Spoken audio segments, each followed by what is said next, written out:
Julianna, you are a smart cookie. What can I say?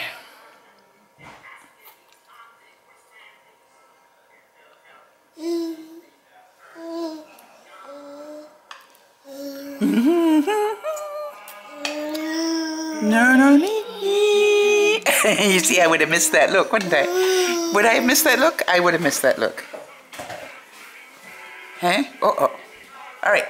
And one more. Ready? Yeah, it's red. Very good girl. You're right, it's red. And here. Okay, and it's gone. Bye-bye to the strawberry. Oh. For me? That's red. Thank you, darling. And then that's good. Where did it go? It's gone. Okay. Now it's really gone. Alright. Oh, you're not sharing anymore, right? It was just the one that you shared for a little while.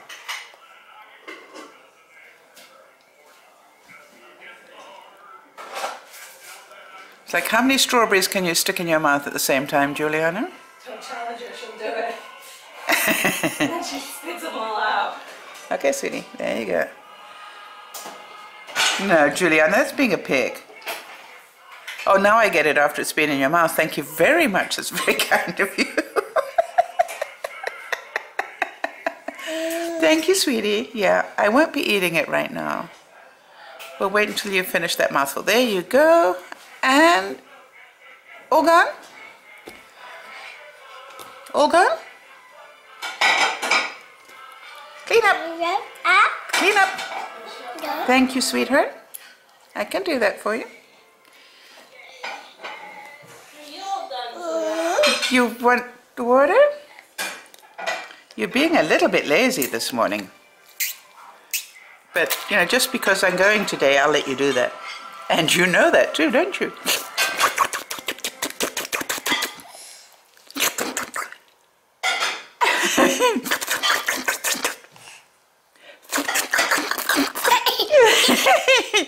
Ready? No. Wow. I know.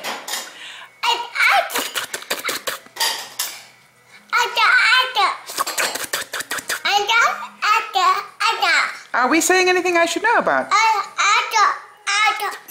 Okay, so this is now all the different hairsprays.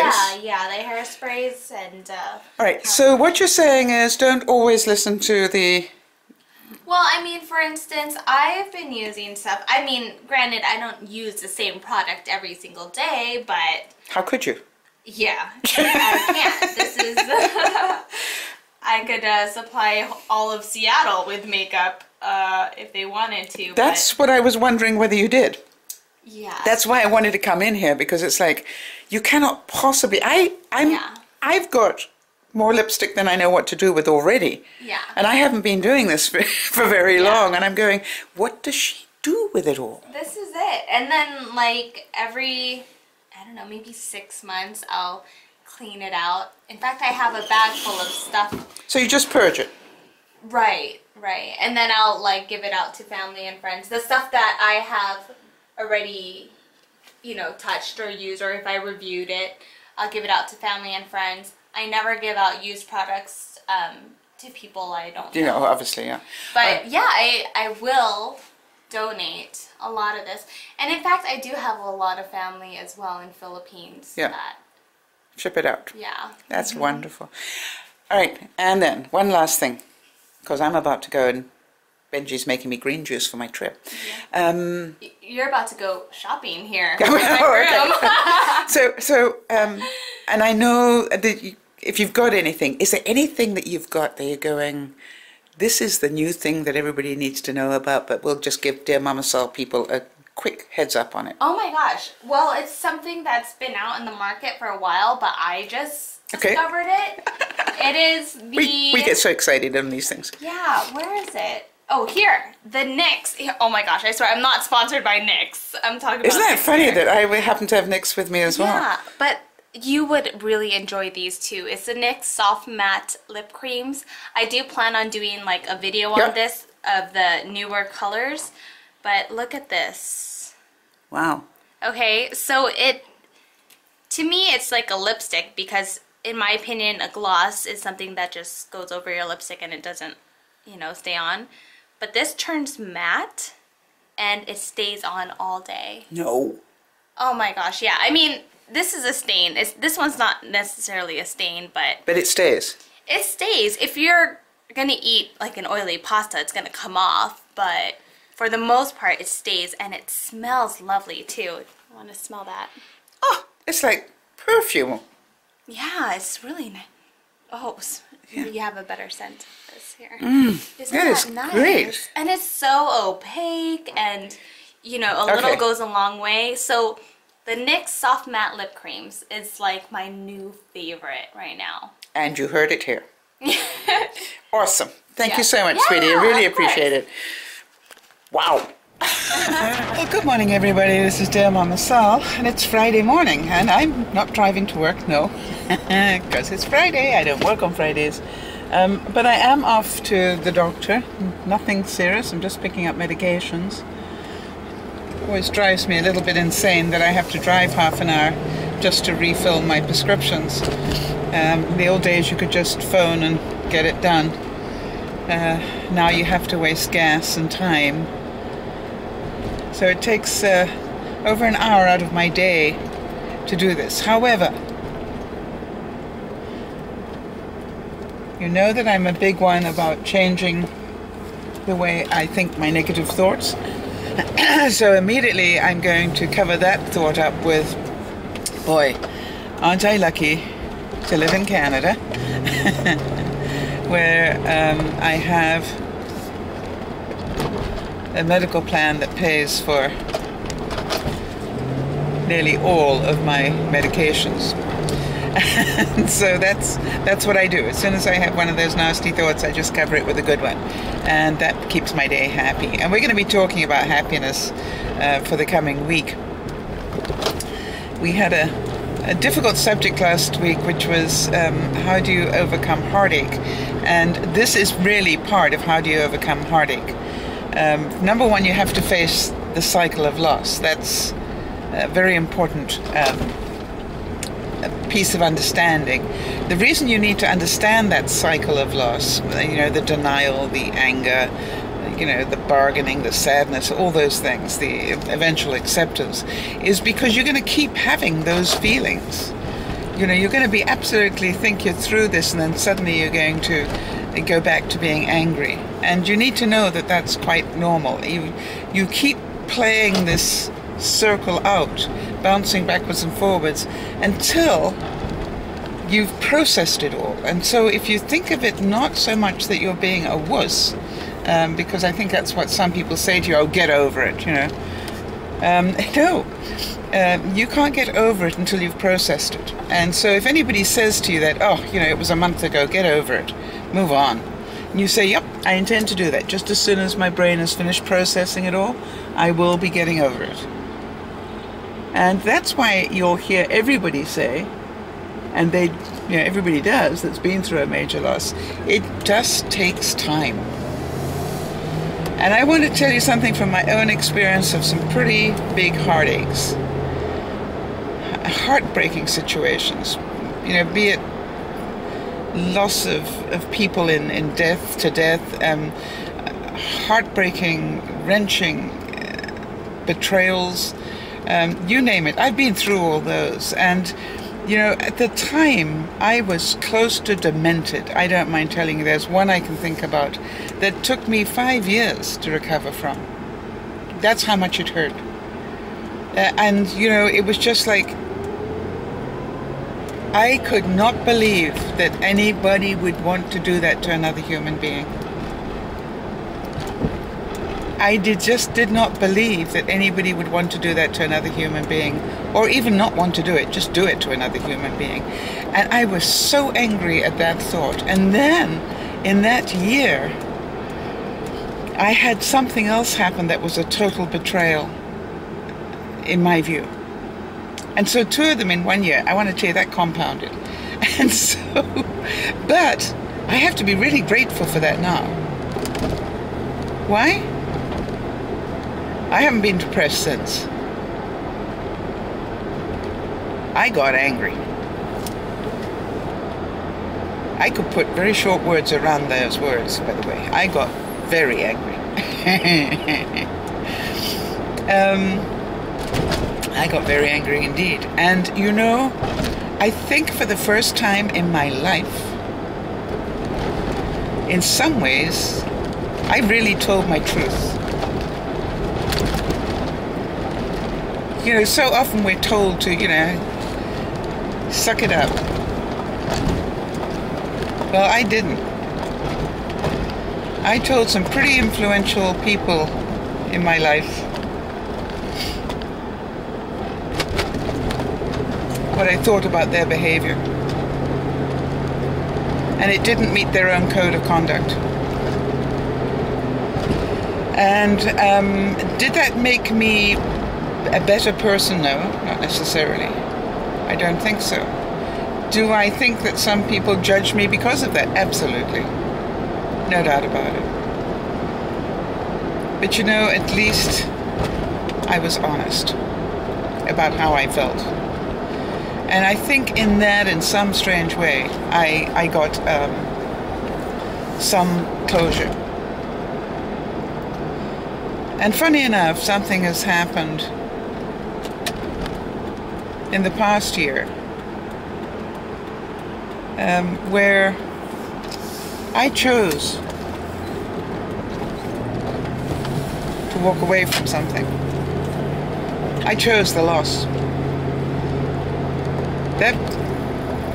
That's really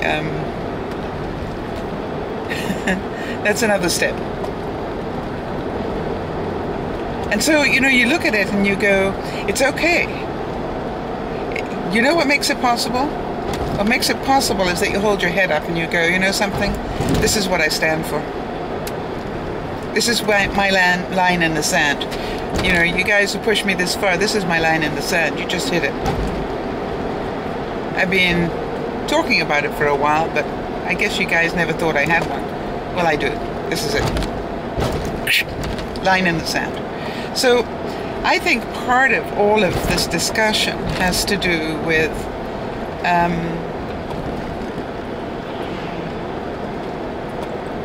if it's a loss of a person, it's going to cycle through the cycle of loss.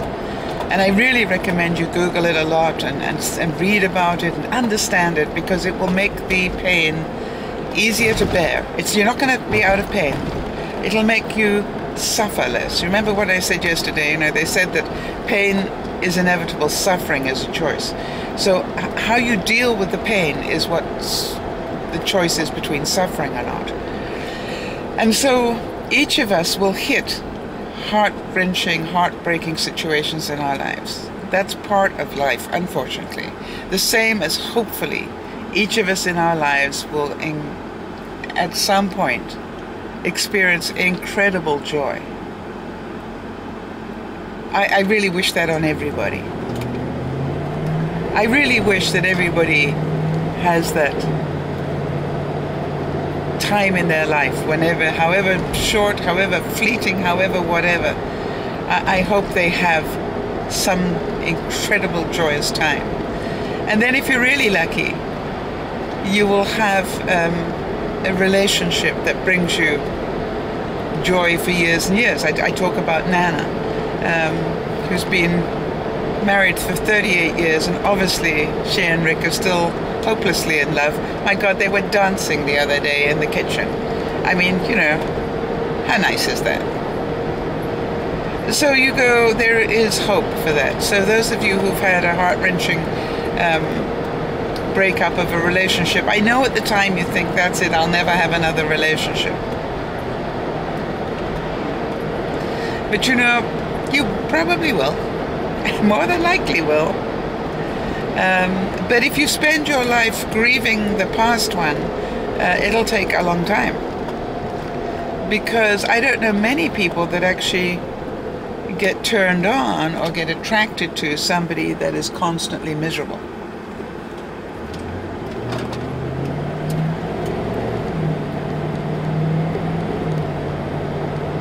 It's just not an appealing thing.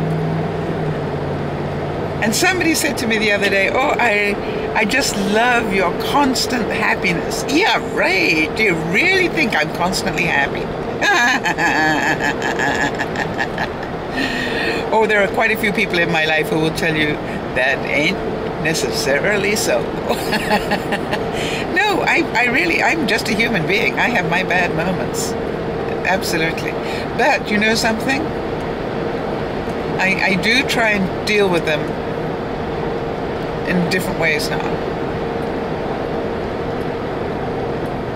I do that. I don't have as much patience for the situation as I used to. This is called, this sucks, I don't want it to carry on, I have to stop it. Boom. It's my responsibility to stop it. I can't wait for the other person to change. They don't. People are who they are. How many times did I get into relationships honestly believing that if I love this person, not to worry, if I love him enough, he'll change. I mean, he's a bit of a bozo right now, but if I love him enough, you know, he'll turn into a really nice person. He's a bit verbally abusive now, but you know, if I love him enough, he'll stop doing that. Because he'll see how nice I am. Didn't happen. What happened is, as soon as they stopped trying, because they got you, then it got worse. And then I'd be sitting there shaking my head going, what went wrong? What happened here? This isn't the way I imagined it to be at all. You see, my fantasy was totally different. I had this Disneyland and they all lived happily ever after picture in my mind. Do any of you relate to that? It's like, no, it wasn't meant to go like this. Or even when I got married and got sick, and my husband basically dumped me because I got sick. And, you know, I'm standing there going, no, but you don't understand. You gave me marriage vows that said, and let me quote, in sickness and in health. Duh. He didn't care.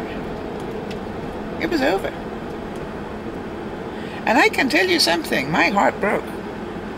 I had moved countries for this person. I was an absolute wreck. I could not believe that somebody could do that. Like you could say the words in 1 year and in 11 months have a totally different mentality. Was I really that terrible a person? Because that's where your mind goes, right? You go into the blame game, and guess who I blamed? Huh. Yeah, I don't do that anymore. And you know, I got a slightly different take on it now. So what changes it all is I choose to be happier. Not happy all the time, as some of you may think. I choose to be happier.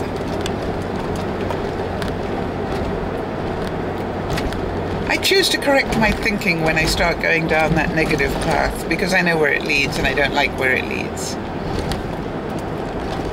I choose to stop being ruler of the universe and saying, you have to change. I actually say, you know something, you don't have to change at all. I just have to get out of your way.